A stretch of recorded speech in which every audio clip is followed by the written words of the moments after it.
Hey, let me do another Canadian short story. This is a part of my Canadian short story series where I'm using a list curated by Kevin Hardcastle, a short story writer himself, of 73 short stories to read while sheltering in place in the COVID-19 pandemic. I mean, for me, sheltering in place means going to work every day for my work as a support worker, but I'm also getting a little bit of reading in. So this time I'm doing A Love Like in the Movies by Casey Plett, which is a story of a trans girl who's just graduating high school, and her her relationships with guys, and in particular one guy in this story.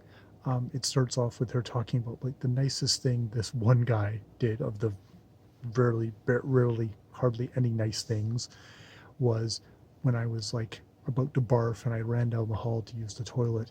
He came scooting after and saying, "Hey, I can hold your hair," you know, saying it like the kind of the guy in school, the kid in school who can never answer questions in class, but suddenly there's a question like, "Oh, I know the answer to this one," like, "Oh, I can actually do this bit," and his kind of pathetic, which has got a sort of slightly sweet, pathetic thing of like, oh, after all the fuck ups, he can actually do this one thing. At which point, um, uh, Lorena, the trans girl, shoves him away and tells him to fuck off. He doesn't want him around while he's barfing.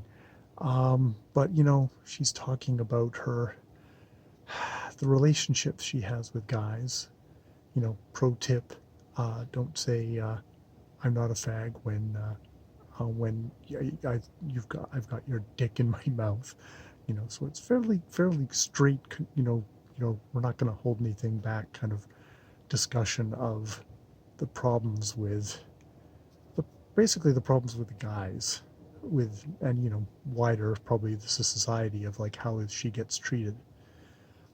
And so she's like, there's this guy that she likes who's actually a couple of years younger than her. He's still in high school while she's graduating, but they work at the same place, and kind of describes a couple of things where you kind of get that, yeah, he might like her, but he's also kind of diffident. Like she walks into him at the break room, which she usually never goes to, but she goes because she knows he's there, and he doesn't talk to her, and like she even says something to him and he says sure, but doesn't even look at her, just looking at his phone. And then you know she walks out and he's still never looking at her. And then he texts her saying, "Hey, let's get together and see a movie or something like that." And it's like, oh, so don't want to talk to me in person, but suddenly you're kind of like, oh, let's get together afterwards. And it's like you get that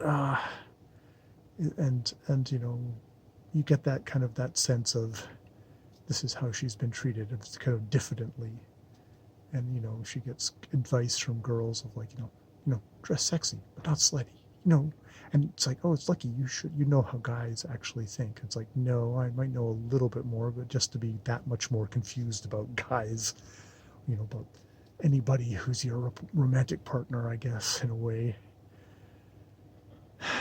And you know, so sort of like the dangers of like just being on the of street stuff, where there's like an older guy who actually does seem to look after her, but also maybe kisses her a little bit more at the end. So it's like but also says like, watch out for that guy. He's a bragger, and the guy who like really wants her to drink, and she's like, oh, okay, I know this thing, and she gives it. She's like, no, I don't want it, and walks off, goes home. Um, but and the story ends with her thinking, yeah, we're gonna get together, and you're gonna get that close to you, and I'm gonna kiss you, and at that point, it's gonna be over. It's gonna be wonderfully over. You're gonna look at me in that kind of fear, that kind of retreat, that like, no, I'm not. It's like I was never into you like that. Kind of like, oh, that's me being attracted to you, to her, to is gonna be, says something about me. That anxiety that male dudes or straight dudes are gonna get. A lot of them how are they going to treat her? It's going to be wonderfully over, and I'll be done with, and I can move on, and I can know that it's not you. And that sort of relief in itself, which is a really good kind of bittersweet feel of, it's not like horrible violence towards this trans girl, but it's also just that horrible kind of grinding down, that just shittiness that has got nothing to do with being trans. It's got everything to do with how the world treats trans people. So yeah, that was A Love Like in the Movies by Casey Plett. And I really enjoyed that story. All right, more later.